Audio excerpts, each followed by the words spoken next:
টাঙ্গাইলের কালিহাতীর দেওপুর গ্রামের খামারি জিন্না নিজের জমানো ও ঋণের প্রায় ৩০ লাখ টাকা খরচ করে ৩,০০০ লেয়ার মুরগির খামার করেছেন। প্রতি পিস ডিম উৎপাদনে তার খরচ হচ্ছে ১০ টাকার বেশি, কিন্তু বিক্রি করতে হচ্ছে ৮.৫ টাকায়।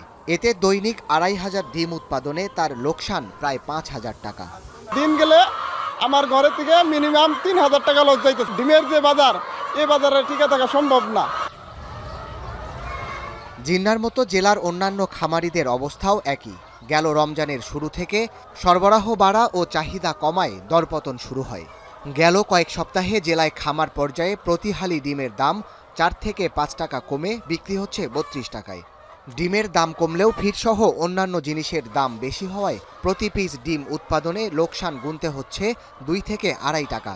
সে হিসেবে জেলায় ২৫০০ খামারে দৈনিক ৪০ লাখ পিস ডিম উৎপাদনে লোকসান প্রায় কোটি টাকা। নিজেরাও ফার্মে কাজ করি, কোনোভাবেই আমরা আমাদের লস পুষাইতে পারতাছি না। যখন ডিমের দাম একটু বাড়ে, প্রশাসন এমনভাবে চাপ দেয় আমাদেরকে, বলে যে তোমরা ৮ টাকা ডিম বিক্রি করবে, অথচ আমরা একটা ডিমের খরচ করে 10 টাকা 20 পয়সার বেশি। খাবারের দাম বেশি, মেডিসিনের দাম বেশি, লেবার খরচ বেশি, বিদ্যুৎ বিল বেশি, সব কিছু মিলিয়ে আমাদের ধ্বংসর মুখে আর কি আমরা পড়ে যাচ্ছি। জেলা প্রাণী সম্পদ অধিদপ্তরের তথ্য অনুযায়ী ১ যুগ আগে জেলায় দৈনিক প্রায় ৩ কোটি ডিম উৎপাদন হতো। ক্রমাগত লোকসান ও নানামুখী সমস্যায় উৎপাদন কমেছে প্রায় ৬০%। ব্যবসায়ীদের দাবি, পাইকারি ও খুচরা পর্যায়ে দাম কমলেও বিক্রি বাড়েনি, উল্টো আগের চেয়ে বিক্রি কমেছে প্রায় ৪০%। আগে আসলে ১২০০-১৩০০ রেডি ম্যান হয়েছে ৮০০, ৮৫০। এদের মধ্যে মাংস খাইছে, সবজি টবজি খাইছে, ডিমটা একটু কম খাইছে, স্টক বেশি হয়েছে, তার দাম কমে গেছে। আগের মতো বিক্রি হয় না, দাম কম তো কাস্টমার ডিম খাই কম। গ্রামের ডিমের আমদানি বেশি, ডিম চলতেছে কম। খামারিদের লোকসান কমাতে ন্যূনতম দর নির্ধারণের প্রয়োজনীয়তার কথা জানান জেলা প্রাণী সম্পদ কর্মকর্তা। আর খামার টিকিয়ে রাখতে সহজ শর্তে ঋণ, প্রশিক্ষণ ও উপযুক্ত পরিবেশ নিশ্চিতের পরামর্শ অর্থনীতিবিদদের।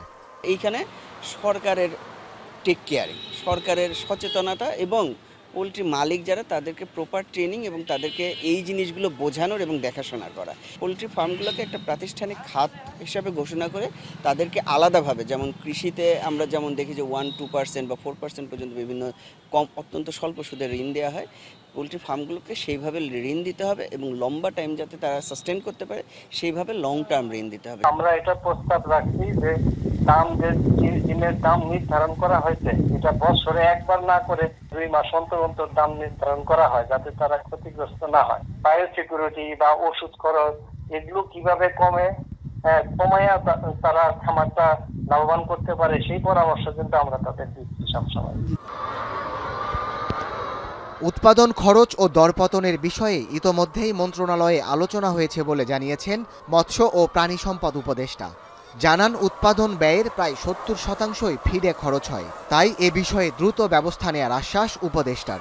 ফিডের দাম কমানোটা খুবই জরুরি, এটা আমরা আলোচনা করেছি মন্ত্রণালয়ে, এবং এটা অবশ্যই কমাতে হবে, কারণ নাহলে ক্ষুদ্র খামারিরা বেশি ক্ষতিগ্রস্ত হচ্ছে। বড় বড় যারা কোম্পানি আছে তারা হয়তো কন্ট্রাক্ট ফার্মারদের দিয়ে কাজ করতে পারবেন, কিন্তু ক্ষুদ্র খামারিরা একেবারে নিঃস্ব হয়ে যাচ্ছে। তো এই ব্যাপারে সরকার অবগত আছে এবং আমরা অবিলম্বে এটা নিয়ে কাজ করব। বিশেষজ্ঞদের শঙ্কা, প্রান্তিক খামারিদের টিকিয়ে রাখতে না পারলে ডিম উৎপাদন খাত চলে যাবে বড় প্রতিষ্ঠানগুলোর হাতে। তখন প্রোটিনের ঘাটতি পূরণের সবচেয়ে সহজলভ্য পণ্যটিও কিনতে হবে চড়া দামে। এখন টাঙ্গাইল একনল অ্যাডভান্সড হাইজিন সোপ, এবার জীবাণু ধুলাবালি ঘাম ক্লিন বোল্ড।